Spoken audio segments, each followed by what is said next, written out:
Project नाम होउछि plastic रो व्यवहार रे रास्तार निर्माण। हाँ, यह एक संभव। तो आमे प्लास्टिक को व्यवहार करी किपरि भाबरे गोटे रोड तैयारी करि परिबा। तो एहार मुख्य उद्देश्य यह जे कम प्रभावशाली खर्च और अधिक दिन स्थायी रहिबा। तो प्लास्टिक रो व्यवहार केमती करिके आमे हाको सदुपयोग करी गोटे जिनिस तैयारी करि परिबा। एथिरे मुख्यतः दुईटी प्रक्रिया व्यवहार हुए, गोटे शुष्क प्रक्रिया और अन्यटी ओदा प्रक्रिया। शुष्क प्रक्रिया रे प्रथमे आमे प्लास्टिक को उत्तप्त करी बिटुमेन सह मिसाइबा पूर्वरु एग्रीगेट सहित मिसाई थाउ। ओ ओदा प्रक्रिया रे प्रथमे आमे प्लास्टिक को गुंड करी एग्रीगेट सहित मिसाइबा पूर्वरु बिटुमेन सहित मिसाई थाउ।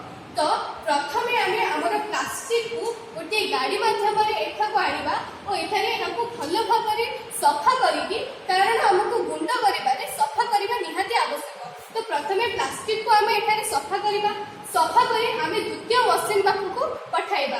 द्वितीय मशीन रा काम एहा जे एहा प्लास्टिक को भलो भाबे ग्राइंडिंग बा गुंड करिके, गुंड करिले हमको हीट देबाकू सहज होई थाए आ उत्तप्त करिबा। तो द्वितीय मशीन रे हमर प्लास्टिक गुडी को गुंड होई गला।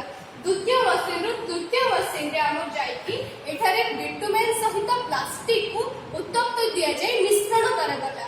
तृतीय मशीन रो चतुर्थ मशीन रे एठारे बिटुमेन प्लास्टिक और एग्रीगेट कहले भंगा पत्थर सह एठारे मिश्रण करागला। एठारे लिफ्टर माध्यम रे हमर हपरे प्लास्टिक बिटुमेन आउ जो एग्रीगेट रो मिश्रण होईछि ताहा को एठारे आमे पकाइबा।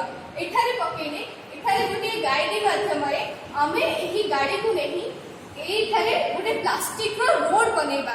तो रोड तैयारी हेबा अत्यंत सहज, एथिरे अधिक किछि काम करबा को पड़िनथाय।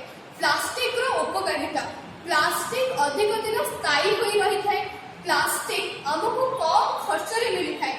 प्लास्टिक को आमे जे कोनोसी रंग किबा आकृति देई परिबा। प्लास्टिक रो आमे गोटे उन्नत धरणर रोड मध्ये तैयारी करि परिबा।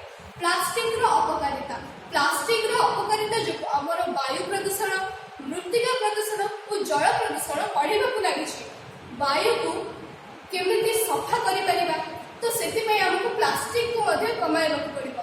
तो प्लास्टिक रे हमर जो विषाक्त गैस अछि, जहा को हम जानिले विषाक्त गैस जो निर्गत होछि ताहा द्वारा हमर वायु प्रदूषण होछि, जहा फल रे आजिमा, ब्रोंकाइटिस और विभिन्न प्रकार श्वास जनित रोग होई थाए।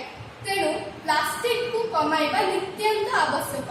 प्लास्टिक जलिले वायु प्रदूषण होई ग्लोबल वार्मिंग और सबुज कोठारी प्रभाव मध्ये सृष्टि होई थाए, जहा हमर पर पीढ़ी पई अत्यंत खराब। तो हमको केमिति प्लास्टिक को कमाई रखिबा को पड़िबो। तो प्लास्टिक रो व्यवहार रे रोड तैयारी करिबा ओडिसा रे ए पर्यंत समय माने सापेक्ष होई नाही, तैयारी होई नाही, व्यवहार रे लागि नाही। एहा हमर राज्य ओडिसा को उन्नति करिबारे सहायता करिबो और हमर आर्थिक स्थिति को मध्ये सुधारिबो। तेणु प्लास्टिक रो रोड तैयारी रे आमे बहुत प्रकार उपकार करि परिबा।